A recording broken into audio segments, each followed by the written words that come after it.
Thank you for being so gracious to meet with me and do this. When I heard you on Brenda's show, I cried because I'm like, how do these younger women, how did they figure it out? I've been working through all of this for so many years, and I think it's so great that you're getting a jump on it, that you're finding all this out earlier in your life. Wow, that means so much to me to hear that, because I feel like women need to figure it out even earlier. You know, I'm in my 40s. Women need to figure this stuff out in their 20s and in their 30s, not now. I'm so thankful to hear you say that, because both you and me are doing the work to help women figure it out earlier. Has your life, your dreams been interrupted? Good news. It is possible to reinvent our lives. People are doing it every day, and some are brave enough to share the struggles, disappointments, and challenges. If you are looking for a new beginning, a do-over, or to rediscover your passion, maybe even find a new one, then grab a cup of coffee and let's talk. Interrupted, Act 2, Reinventing Your Legacy, with your host, Coach Laurie. Have you heard, if not now, when? If not you, then who? Are you being prompted to write a book, to create a podcast? Check out Leaving a Legacy at www.coachlaurie, that's Coach, LAURIE.com.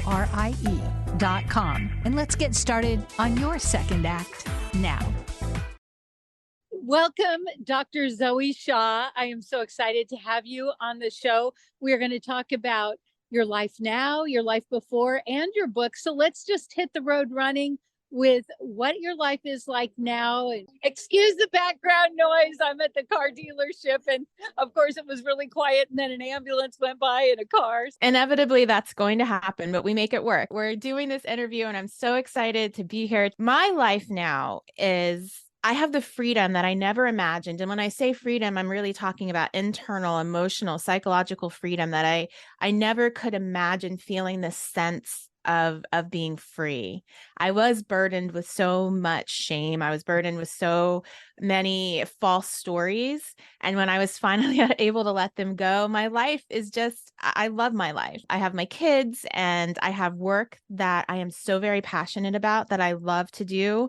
I have my office in my backyard, and so my commute is super close, but I get to come back here and I get to do the work that I love to do. I get to write, and I get to help other women who struggle with complex shame and struggle with codependency and relationships, difficult relationships. And I get to speak on stages and help women. I help men as well, but I get to help people free themselves. My life is more than I could have imagined right now. That is so awesome. And I hear you say freedom, and I think that's something that so many of us are striving for and don't even understand really what it is. Tell us where you came from and how you got to this place where you found this freedom. Yeah, well, I'll try to give you a very short version of the story because it is a long story, but I grew up in a almost totally white farming community in Maryland, and I'm a Black woman. I also grew up in a fundamental Christian home. I developed a lot of religious shame. I developed just a lot of identity issues being so different from people that I grew up with. I ended up becoming pregnant when I was 15, and my parents sent me away. My dad was a prominent doctor in the community, and that attached to our Christianity, that was just not going to happen in our family. And so they sent me away to a pregnancy home, and I had my baby. I placed her for adoption, and I came back to pretend like nothing had ever happened. And that really, I think, solidified my shame story. And I learned how to kind of carry this secret and this burden. And I did that by overachieving. I was an athlete, and I went straight back to athletics. I was a track and field athlete, and I got a scholarship to UCLA. I did my undergrad, did my master's, did my doctorate. I was a very high achieving, feeling like that was going to somehow make up for all of the shame that I had. I was constantly kind of running from my shame. I got married, had children, and I was also myself. And when I talk about complex shame, codependency is a very big part of it. And I was in a unhealthy marriage, but I had 2 boys, and I finally had my daughter, who in my mind was kind of going to be kind of the thing that exonerated me from having placed my first daughter. And my daughter was born with a genetic disorder. I just had so much grief about that. And I also developed the shame story that somehow God was punishing me because I had placed my first daughter. So I lived with a lot of shame. A lot of it And when I talk about complex shame, we take on this shame and then we self-inflict it as well. So there's that concept of hurt people. And I always say hurt people hurt themselves, because we take that and we just turn it inward. And so that's what I did for many years. Yet I was a therapist and I was helping other people. I came to somehow, I think in all of my working in private practice and raising a family and overachieving, homeschooling my kids and trying to do all the things, I really came to a place of burnout. And I came to a place where I really had to face my own demons. Part of it was meeting my daughter again for the first time that I placed for adoption. I began to go on my own self-care healing journey. And I began to truly look at the things that I was doing to myself. And my father's death also was a big part of that, because that's when I let go of the secret and told my family about my daughter. I went on my own journey and trying to understand my shame and why it was there and how it developed and how I could heal from it. And in the process, I also started recognizing same types of patterns in some of my clients. And that's how I came up with the concept of complex shame, which is a little different from simple shame and different from toxic shame. Many of us are carrying it around. And my goal, passion in life is to help people see it, understand it, and obliterate it. When I first heard you say complex shame, I was listening to you on another podcast and I thought and I'm going to say this young woman gets me, because one of the things in my work is what I notice is people say, I'm doing the work, I'm doing the thing, I'm doing what everybody else is doing, but I'm not getting the results. Right. And then that compounds even more the complex shame, because you think, what is wrong with me? And so it internals. When I heard you say that, I was so excited, because I thought, oh, there really is hope.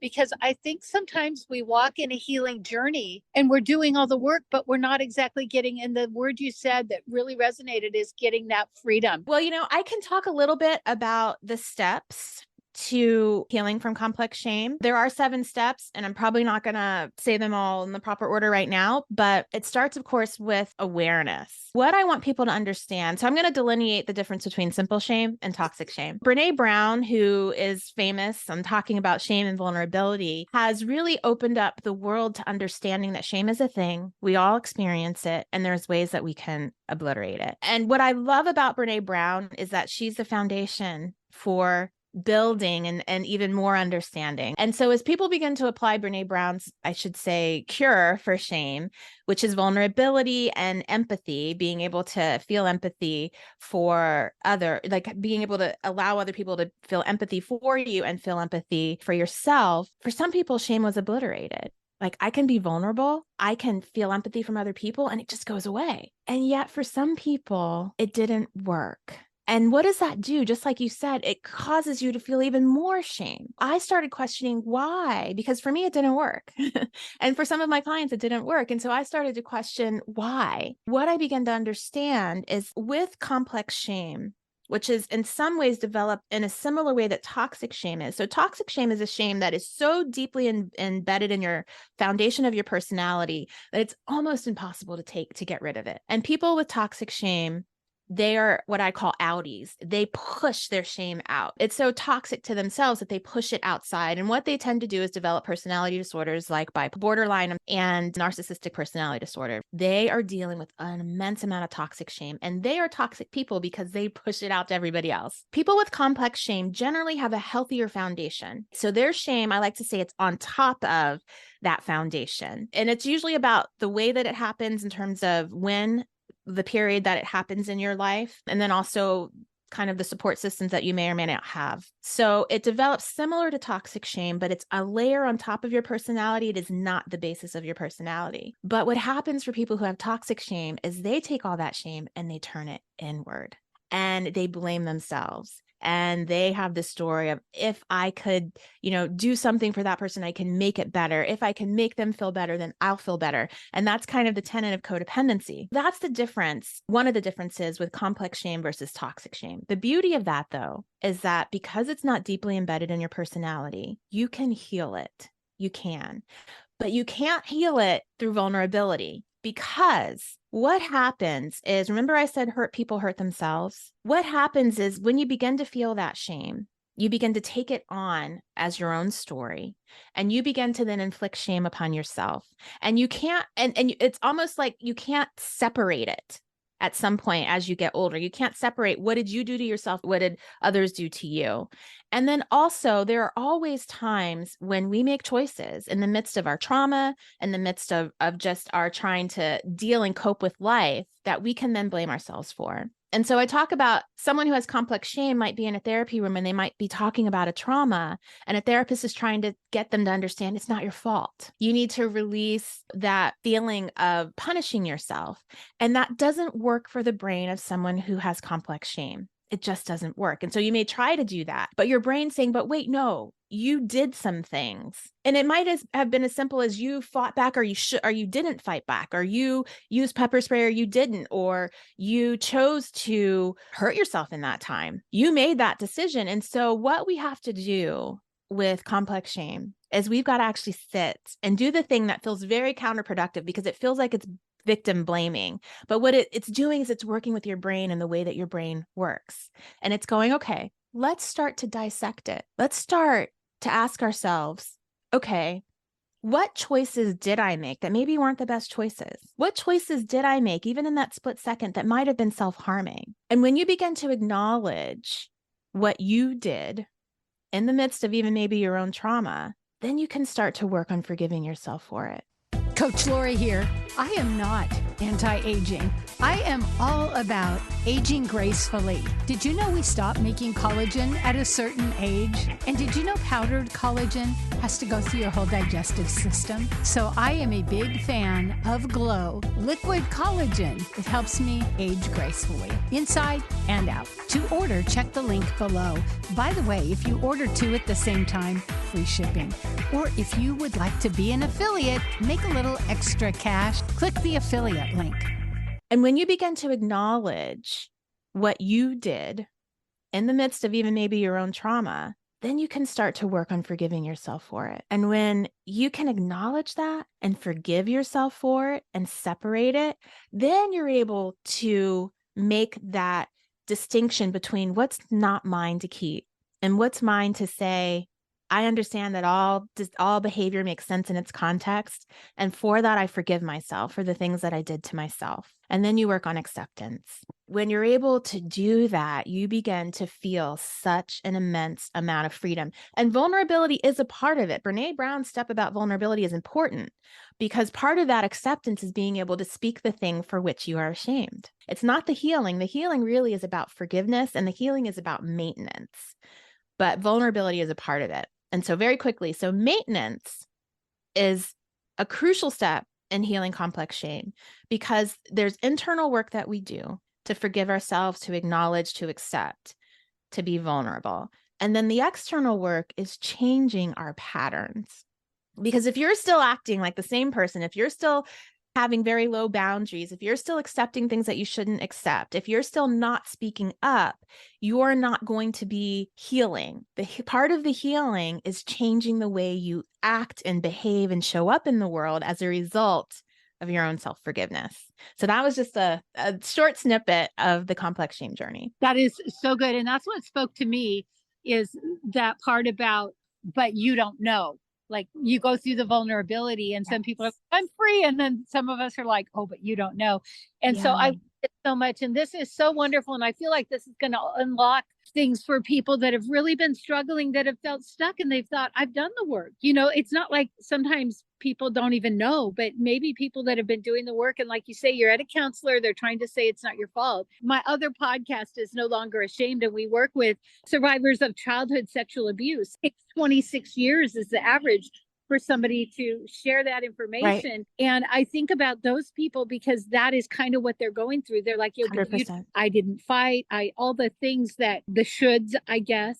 Yes. So what's the name of your book? My book is tentatively called Stronger in the Difficult Places. We might end up changing it, but it's called Untangling Complex Shame to Heal Your Relationship with Yourself. Oh, I love that. And that's the name of your podcast too, right? Stronger in the Difficult Places. Yes. And I love your podcast, and I love the people that that you've interviewed. When I found you, I binge listened. And I'll tell you this, I teach podcasting and I have to listen to a lot of podcasts, and most people are not good podcasters and they're not good interviewers. I work in radio. I think you can see Warm 106.9, but you are a very good interviewer, and you get right to it. And I love that. I love podcasts that get right to it. So I love listening to your podcast. I cannot wait for your book to come out. And Dr. Zoe, what is it that you really, really want people to know? I want people to know that you don't have to live with the burden of shame. And often you don't feel it on a regular basis. But when it's lifted, you realize how much you've been carrying. And so what I want for everybody is to feel that sense of lightness when it's lifted, because we carry those burdens for years and decades sometimes, and we don't realize the effect that it's having on our life. But you don't have to continue to carry the shame. That is such good news. If somebody wants to work with you, how do they find you? So you can find me at my website, which is drzoeshaw.com, drzoeshaw.com. And you can also find me on Instagram. That's the place where I hang out the most, at same handle, Dr. Zoe Shaw. Thank you so much. Thank you, Laurie. And thank you for all the work that you are doing. I'm amazed by people like you who are willing to share their stories, to help other people, to not let the things that they've experienced in their life be wasted. So thank you. Thank you for the work that you're doing. Do you have brain fog? Are you exhausted all the time? Do you struggle with depression? How about cravings?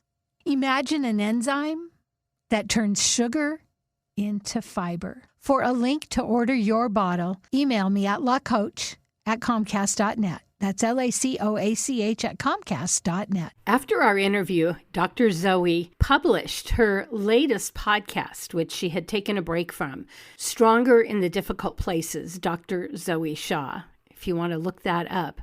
When healing yourself doesn't heal your relationship, and she calls it her divorce story. In this episode, she's interviewed by her coach, Rebecca Mullen, and together they walk through the hardest decision of Zoe's life. And through her story, she shows examples of what you can do when something is terrifying and you don't know what to do. She shows how she tackled the hard questions, including divorcing as a Christian and a relationship therapist, and how she ultimately found her freedom in her choices. So 3 things we learned from Dr. Zoe Shaw. There is simple shame and complex shame.